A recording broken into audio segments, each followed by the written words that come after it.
Hello students, welcome to science coaching classes.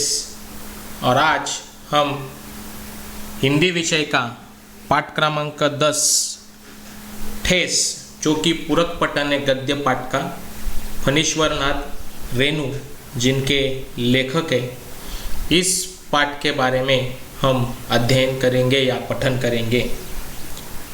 अभी इस पाठ के बारे में अगर जानना चाहते हैं तो इस पाठ में फणीश्वरनाथ रेणु जी ने बहुत ही अच्छी तरह से कलाकार किसी भी धर्म और जाति और वर्ग का हो, उसे अपने कला पर कितना अभिमान होता है और अपने कला पर उसको अभिमानी होता है, और वह अभिमान के लिए वह स्वाभिमान के मूल्यों को समझता है और उसकी रक्षा के लिए हमेशा तत्पर रहता है। इसका वर्णन फणीश्वरनाथ रेणु ने इस पूरक पठन गद्य के पाठ ठेस के रूप से हमारे सामने रखा हुआ है। जाति या धर्म के नाम पर जब उसके स्वाभिमान पर आघात होता है तो वो जो कलाकार है उसे वो बर्दाश्त नहीं करता, और इसका एक वर्णन इन्होंने इस प्रस्तुत पाठ में अच्छी तरह से हमारे सामने रखा हुआ है। तो चलो ज़्यादा वक्त न गवाते हुए हम इस पाठ के बारे में हम देख लेते हैं। अभी इस पाठ में ज़्यादा करके समझाने के तौर पर ज़्यादा कुछ नहीं है, लेकिन पाठ दिया है तो हमें पढ़ना पड़ेगा। तो इसके लिए ज़्यादा वक्त न गवाते हुए हम चलते हैं हमारे पाठ की ओर। ठेस पूरक पठन गद्य फणीश्वरनाथ रेणु जी का। ओके, तो चलो सबसे पहले हम फणीश्वरनाथ जी का परिचय करवा के ले लेते हैं और बाद में हम हमारे पाठ के पास चल पड़ते हैं। अभी परिचय के बारे में अगर फणीश्वरनाथ रेणु का परिचय है तो यहाँ पे उनका जन्म जो है ये 1921 में पूर्णिया बिहार में हुआ है, जिनका मृत्यु 1977 में हुआ है। इनका परिचय हिंदी कथा धारा का रुख बदलने वाले फणीश्वरनाथ रेणु जी को आज़ादी के बाद प्रेमचंद की संज्ञा दी जाती है। आपकी कहानियों और उपन्यासों में आंचलिक जीवन की धुन, गंध, लय, ताल, सुर, सुंदरता, कुरूपता स्पष्ट रूप से दिखाई पड़ती है। आपकी भाषा शैली में एक जादुई असर मिलता है। और इनकी प्रमुख कृतियाँ में उन्होंने क्या क्या कृतियाँ की है तो महिला आंचल, परती परिकथा, जुलूस जो कि एक उपन्यास है, एक आदिम रात्रि की महक, ठुमरी, अच्छे आदमी एक कथा संग्रह, ऋण जल धन जल, नेपाली क्रांति कथा, रिपोर्टाज आदि के बारे में उन्होंने बहुत से अपनी कृतियाँ करके रखी है। चलो अभी इस प्रस्तुत कहानी में जो लेखक फणीश्वरनाथ रेणु जी है उन्होंने क्या किया है तो सिरचन नामक का एक ग्रामीण कलाकार का वर्णन यहाँ पे उन्होंने किया हुआ है। वह मोती तथा घास और पटेर की क्या बनाता है, रंगीन शीतल पाटी बनाता है। अभी शीतल पाटी आपको समझ में नहीं आएगा। शीतल पाटी माने चटाई, जो हम मराठी में उसको चटाई म्हणतो ना आपण, ती चटाई। ओके, बांस की तिलियों की झिलमिलाती चीक। अभी चीक माने यहाँ पे एक बांस की तिलियों का बना हुआ एक पर्दा रहता है। मतलब कैसा है कि गांव के साइड में अगर आपने देखा रहेगा तो पर्दा बनाते हैं, वो जो बांस की तिलियाँ रहती है उससे। ओके, बाद में सतरंगे, डोर के मोड़े, भूसी चुन्नी रखने के लिए मूंज की रस्सी के बड़े बड़े जाले, बराबर है, और ताल के सूखे पत्तों की छतरी, टोपी आदि उपयोगी वस्तु ये जो ग्रामीण कलाकार है सिरचन नाम का वो बनाता है।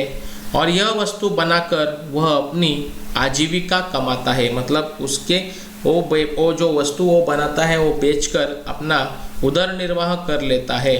और स्वाभिमानी होने के कारण वह हर परिस्थिति में अपने स्वाभिमान की रक्षा करता है, अपना स्वाभिमान बेचता नहीं है। इसका प्रस्तुत वर्णन और उस कला पर बहुत अभिमान है, इसका वर्णन फणीश्वर नाथ रेणु जी ने यहाँ पे अच्छी तरह से किया है। चलो देखते हैं, पाठ के बारे में पढ़ते हैं। अभी चालू करते हैं। खेती बाड़ी के समय गांव के किसान सिरचन की गिनती नहीं करते। खेती बाड़ी के समय गांव के किसान किसकी गिनती नहीं करते थे? सिरचन की गिनती नहीं करते। लोग उसको बेकार ही नहीं बेगार समझते। अभी बेकार और बेगार मतलब बिना मजदूरी के जबरदस्ती लिया गया काम, ऐसे वो समझते थे। इसलिए खेत खलिहान की मजदूरी के लिए कोई नहीं बुलाने जाता है सिरचन को। क्या होगा? उसको बुलाकर दूसरे मजदूर खेत पहुंचकर 1/3 काम कर चुकेंगे, तब कहीं सिरचन राय हाथ पे खुरपी डुलाता हुआ दिखाई पड़ेगा। पगडंडी और तौल तौल पर पाँव रखता हुआ धीरे धीरे। मुफ्त में मजदूरी देनी हो तो और बात है, बराबर। तो मतलब कैसा है कि हम बोलते हैं ना कि बिन कामाचा, मराठी में म्हणते बिन कामाचा, मतलब बिना मजदूरी के जबरदस्ती लिया गया काम, उसे हम बेगार कहते हैं। वो बेकार नहीं था, लेकिन उसकी आदतें कुछ ऐसी थी कि वो अगर किसी किसान ने उसको बुलाना भी चाहा तो वो सबसे लेट पहुंचता था। फिर उसको आधे दिन का ही आधा दिन ही काम करेगा तो पूरा दिन का उसको पगार देना पड़ता था। उसके लिए वो कोई भी किसान गांव का सिरचन की गिनती नहीं करता था, क्योंकि उनको वो मतलब कैसा है कि हेल्पफुल नहीं लगता था। इसके लिए वो किसी मतलब कोई किसान उसको मजदूरी के तौर पर उनके खेत में बुलाते भी नहीं थे। और आज सिरचन को मुफ्तखोर, कामचोर या चटोर कह ले कोई, यह एक समय था जब उसकी मड़ैया के पास बाबू लोगों की सवारियां बंधी रहती थी। उसे लोग पूछते ही नहीं थे, उसकी खुशामद भी करते थे। अरे सिरचन भाई, अब तो तुम्हारे ही हाथ में यह कारीगिरी रह गई है सारे इलाके में। एक दिन का समय निकाल कर चलो, बड़े भैया की चिट्ठी आई है, शहर से सिरचन से एक जोड़ा चीक बनाकर भेज दो। और अभी क्या हुआ था कि आज सिरचन को मुफ्तखोर, कामचोर या चटोर कह ले कोई, लेकिन एक जमाना था कि उसके इस कला के लिए बहुत से दूर दूर से उसको क्या करते थे, बुलावा आता था। और कभी कोई अगर शहर में अगर कोई किसी का रिश्तेदार है या कोई है तो, या बड़ा भैया अगर शहर में अगर है तो चिट्ठी लिखकर भेजते थे और बोलते थे कि सिरचन भाई की जो सिरचन से एक जोड़ा चीक बनाकर भेजो। चीक माने क्या कि पर्दा, जो बांस की तिलियों का बना हुआ पर्दा रहता है उसे हम चीक बोलते हैं। और मड़ैया, यहाँ पे मड़ैया मतलब क्या कि गांव में एक, अभी ये सब जो है ना, ये जो कहानी का जो गांव लिया है कहानी में, वो बिहार यूपी बिहार का गांव लिया गया है। इसके लिए थोड़े बहुत शब्द उधर के हैं। तो मड़ैया मतलब झोपड़ी कह सकते हैं आप, जो सिरचन का झोपड़ा रहता था उसे हम मड़ैया कहते थे। तो उसके पास वो मड़ैया के पास बाबू लोगों की क्या थी उस टाइम, सब लोग आ जाते थे, उसको पूछते थे। और उसके पास इतना काम था कि उसको फुर्सत भी नहीं मिलती थी, और उसके हाथ की कारीगरी इतनी अच्छी थी कि बहुत दूर दूर से बाबू लोग उसके पास से क्या लेके जाते थे, तो ये चीक लेके जाते थे। बाद में जो अपना क्या बोलते हैं, शीतल पाटी लेके जाते थे, छतरी, टोपी आदि उपयोगी वस्तु उसके पास से बनाकर ले जाते थे। मुझे याद है मेरी माँ जब सिरचन को बुलाने के लिए कहती, मैं पहले ही पूछ लेता भोग क्या क्या लगेगा। अभी माँ हंसकर कहती, जा जा बेचारा, मेरे काम में पूजा भोग की बात नहीं उठाता कभी। पड़ोसी गांव में पंचानंद चौधरी के छोटे लड़के को एक बार मेरे सामने ही बेपानी कर दिया था सिरचन ने। तुम्हारी भाभी नाखून से काट कर तरसारी पोरसती है और इमली का रस डालकर कड़ी तो हम मामूली लोगों की घरवालियाँ बनाती है। तुम्हारी भाभी ने कहाँ से बनाना सीखा? मतलब नाखून से काट कर मतलब थोड़ा सा, और बेपानी मतलब क्या, बेइज्जत करना। तो एक पड़ोसी गांव में एक पंचानन चौधरी के छोटे लड़के को एक बार उसने बेपानी कर दिया, मतलब क्या कि बेइज्जत कर दिया था। ओके, सो ऐसा ये सिरचन का स्वभाव था। इसलिए सिरचन को बुलाने के पहले मैं माँ से पूछ लेता। सिरचन को देखते ही माँ हुसल कर कहती, आओ सिरचन, आज नेनू मत रही थी तो तुम्हारी याद आई। ओके, अभी ये जो क्या बोलते हैं, नेनू मत रही थी, तो मतलब क्या कि कुछ ना कुछ काम पड़ा रहेगा, इसके लिए हम बोलते हैं ना, अरे काहीतरी काम पडलं की आपल्याला कोणाची तरी आठवण येते, त्या पद्धतीने वो बिहार की लैंग्वेज रहेंगी। घी की खकोरन के साथ चूड़ा तुमको बहुत पसंद है ना। और बड़ी बेटी ने ससुराल से संवाद भेजा है कि उनकी ननद रूठी हुई है मोती की शीतल पार्टी के लिए। मोती की शीतल पार्टी माने क्या कि एक जो शीतल पार्टी मतलब चटाई, और मोती की मतलब कोई तो बिहार या यूपी में मोती के लिए कुछ तो एक घास की जैसी कुछ रहेगा। वो अभी हमको इतना भी याद नहीं है, जो जितना मैं समझाने की कोशिश करता हूँ ना करूँगा, नो प्रॉब्लम। चलो आगे चलते हैं। ओके, सिरचन अपनी पनी आई जीभ को संभालकर हंसता, घी की सौंधी सुगंध सुनकर ही आ रहा हूँ काकी, नहीं तो इस शादी ब्याह के मौसम में दम मारने की भी छुट्टी कहाँ मिलती। बराबर, तो इस तरह से उनका संवाद चालू है। सिरचन जाति का कारागिर है। मैंने घंटों बैठकर उसके काम करने के ढंग को देखा है। एक एक मोती को पटेर को हाथ में लेकर बड़े जतन से उसकी कुच्ची बनाता है। बराबर है। अभी पटेर की पाटी मतलब कैसा है कि पत्तों की बनी हुई चिटाई, मतलब एक एक पत्तों को वो सील कर बराबर से उसको क्या करता है, वो बराबर अपनी कारागिरी के दौर पर वो अच्छी तरह से उसको बना लेता है। बराबर है। सो इस तरह से ये जो कारागिर बहुत ही कुशल कारागिर था। ओके, अभी फिर कुच्चियों को रंगने से लेकर सुतली सुलझाने में पूरा दिन समाप्त। काम करते समय उसकी तन्मयता में जरा भी बाधा पड़ी कि गेहुवन शाम की तरह फुफकाकर उठता, फिर किसी दूसरे से करवा लीजिए काम। सिरचन मुंहजोर है, कामचोर नहीं। अगर किसी ने उसको टटकारा या उसको कुछ तो बोला तो वो काम छोड़कर डायरेक्टली क्या बोलता था, फिर किसी दूसरे और से ले लीजिए, क्योंकि वो अपना तन मन धन सब उस काम में लगाता था। सिरचन क्या है, मुंहजोर है, कामचोर नहीं, ऐसा भी वो सुनाता था।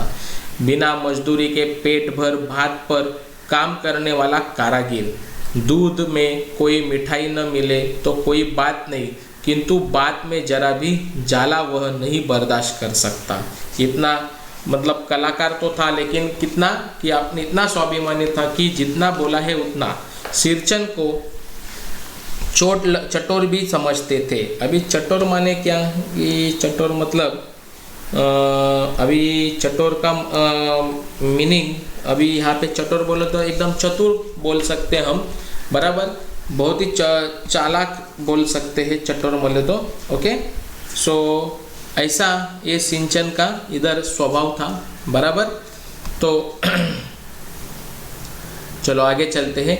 तली भगारी हुई तरकारी, दही की कड़ी, मलाई वाला दूध, इन सब का प्रबंध पहले ही कर लो, तब सिरचन को बुलाओ। धूम हिलाता हुआ हाजिर हो जाएगा। खाने पीने में चिकनाई की कमी हुई कि काम की सारी चिकनाई खत्म। मतलब ये इतना भारी कलाकार था, सब खाने पीने के लिए क्या क्या लगेगा पहले से वो तय करता था और फिर बाद में चला जाता था काम करने के लिए। काम अधूरा रखकर उठ खड़ा होगा। आज तो अब अधक कपाली दर्द से माथा टनटना रहा है, थोड़ा सा रह गया है, किसी दिन आकर पूरा कर दूंगा, किसी दिन माने कभी नहीं। मोती घास और पटरे की रंगीन चितलपाटी, बांस की तिलियों की झिलमिलाती चीख, सतरंगे की डोर के मोड़े, भूसी चुन्नी रखने के लिए मूंछ की रस्सी के बड़े बड़े जाले, हलवाहों के लिए ताल के सूखे पत्तों की छतरी टोपी तथा इस तरह बहुत से काम है जिन्हें सिरचन के सिवा गांव में और कोई नहीं जानता। यह दूसरी बात है कि अब गांव में ऐसे कामों को बेकाम का काम समझते थे लोग। बेकाम का काम जिसकी मजदूरी में अनाज या पैसे देने की कोई ज़रूरत नहीं, ऐसा काम उसे हम बेकाम का काम में कहते हैं। ओके, पेट भर खिला दो, काम पूरा होने के पर एकाध पुराना धुराना कपड़ा देकर विदा कर दो, वह कुछ भी नहीं बोलेगा। ऐसे काम करने वाला ये जो बेकाम काम उस गांव में कहते थे।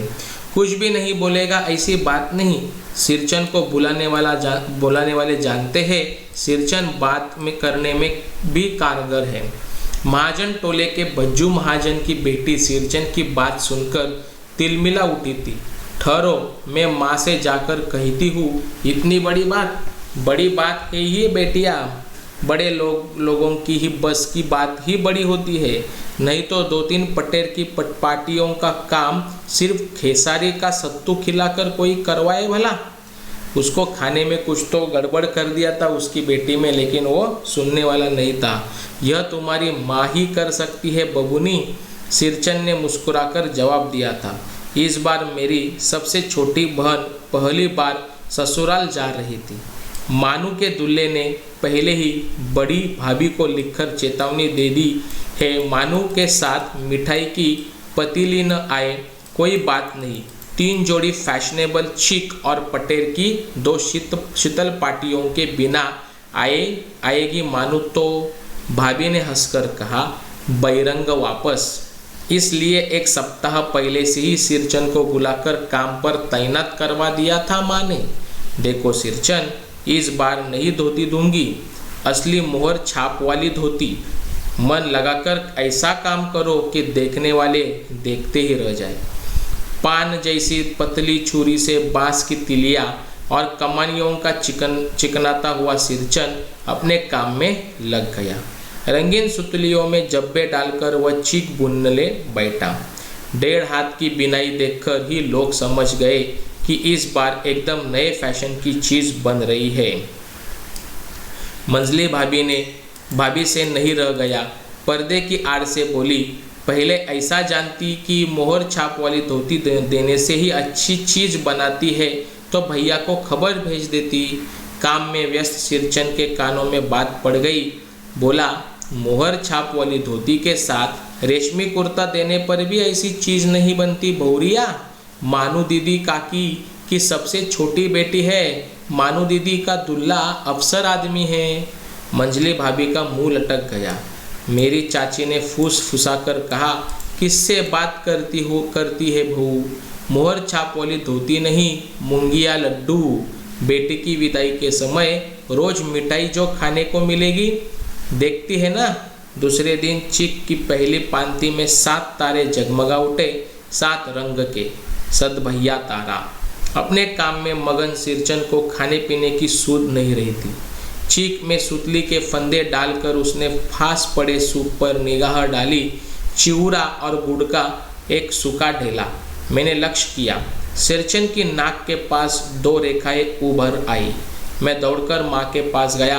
माँ, आज सिरचन को कलेवा किसने दिया है? सिर्फ चिउरा और गुड़।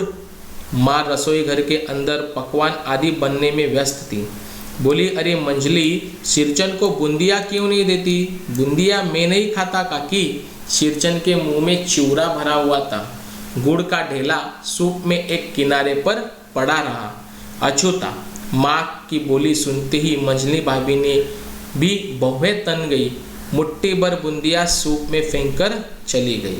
सिरचन ने पानी पीकर कहा, मंजली बहुरानी, अपने मैके से आई हुई मिठाई भी इस तरह हाथ खोलकर बांटती है क्या? बस मंजली भाभी अपने कमरे में बैठकर रोने लगी।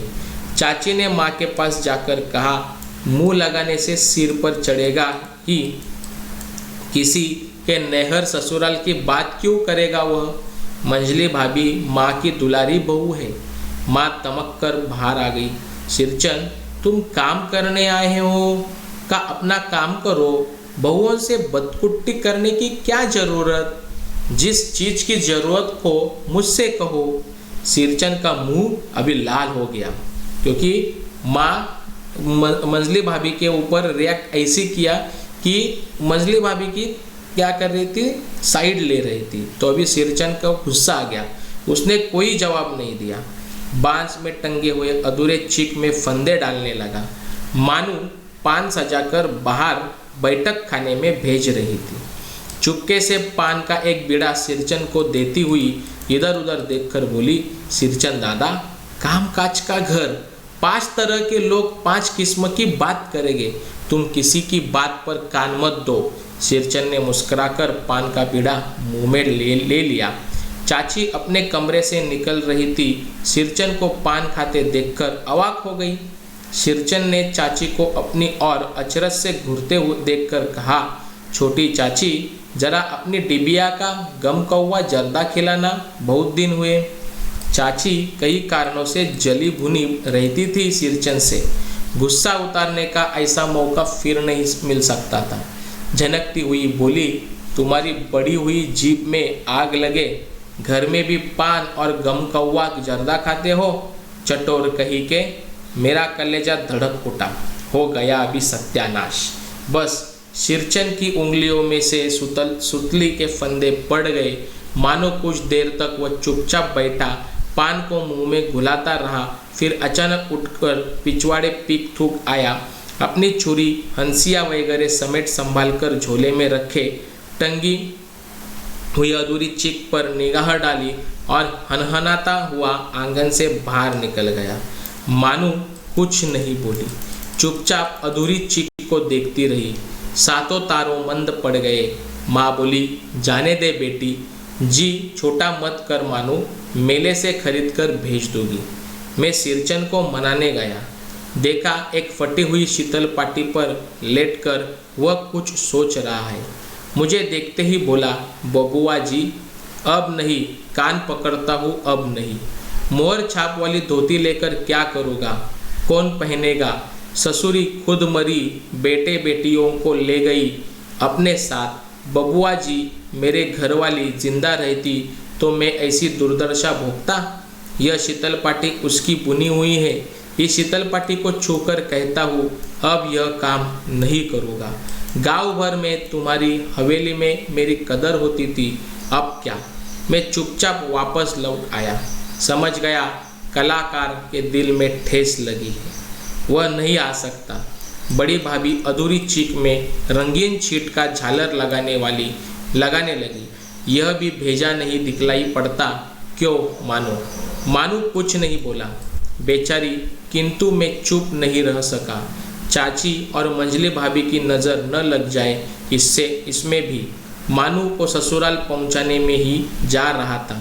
स्टेशन पर सामान मिलाते समय देखा मानू बड़े जतन से अधूरी चिक को मोड़कर लिए जा रही है अपने साथ। मन ही मन सिरचंद पर गुस्सा हो आया। चाची के सुर में सुर मिलाकर कोसने को जी हुआ। कामचोर चटोर। गाड़ी आई, सामान चढ़ाकर मैं दरवाजे बंद कर रहा था कि प्लेटफॉर्म पर दौड़ते हुए सिरचंद पर एक नज़र पड़ी। बबुआ जी, उसने दरवाजे के पास आकर पुकारा। क्या है? मैंने खिड़की से गर्दन निकालकर झिड़की के स्वर में कहा। सिरचंद ने पीठ पर लदे हुए बोझ को उतारकर मेरी ओर देखा। दौड़ता आया हूँ, दरवाज़ा खोलिए। मानू दीदी कहाँ है? एक बार देखूँ। मैंने दरवाज़ा खोल दिया। सिरचंद दादा, मानू इतना ही बोल सकी। खिड़की के पास खड़े होकर सिरचंद ने हकलाते हुए कहा, यह मेरी ओर से है, सब चीज़ें हैं दीदी। शीतल पाटी, चीक और एक जोड़ी आसानी कुश की। गाड़ी चल पड़ी। मानू मुहर छाप वाली धोती का दाम निकाल कर देने लगी। सिरचंद ने जीभ को दांत से काटकर दोनों हाथ जोड़ दिए। मानू फुट फुट कर रो रही थी। मैं बंडल को खोलकर देखने लगा। ऐसी कारागिरी, ऐसी बारीकी, रंगीन सुतीलियों के फंदों का ऐसा काम पहली बार देख रहा था। फणीश्वर नाथ रेणु की संपूर्ण कहानियों से। और इस तरह क्या है कि इस जो पाठ में जो अपना पूरक पठन है, इस पूरक पठन में फणीश्वर नाथ रेणु जी ने अच्छी तरह से क्या किया है कि इस तरह से अपने इस पाठ में उन्होंने अच्छी तरह से एक कलाकार का क्या है महत्व है ये सब यहाँ पे बताया हुआ है।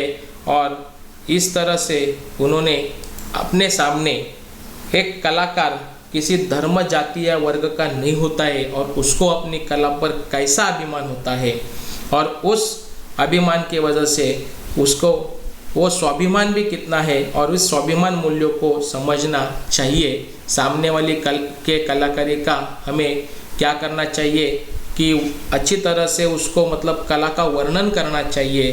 तो इस पाठ से हमें उन्होंने यह शिक्षा दी है और स्वाभिमानी होने के कारण वह हर परिस्थिति में वो कलाकार अपने स्वाभिमान की भी कैसी रक्षा करता है इसका भी अच्छी तरह से वर्णन इस पाठ से हमें हमारे सामने अपने जो लेखक है फणीश्वर नाथ रेणु ने यहाँ पे रेणु जी ने अपने पास अच्छी तरह से रख दिया है। मुझे आशा है कि आपको ये पाठ जो पूरक पठन है समझ में आया रहेगा। थोड़ा अलग किस्म का लैंग्वेज था, इसके लिए थोड़ा बहुत दिक्कत हुई रहेंगी लेकिन समझ में आया हुआ रहेगा ऐसे मैं आशा करता हूँ। और यहाँ पे पाठ क्रमांक 10 ठेस पूरक पठन गद्य समाप्त हुआ ऐसा घोषित करता हूँ और यह वीडियो देखने के लिए आपका धन्यवाद।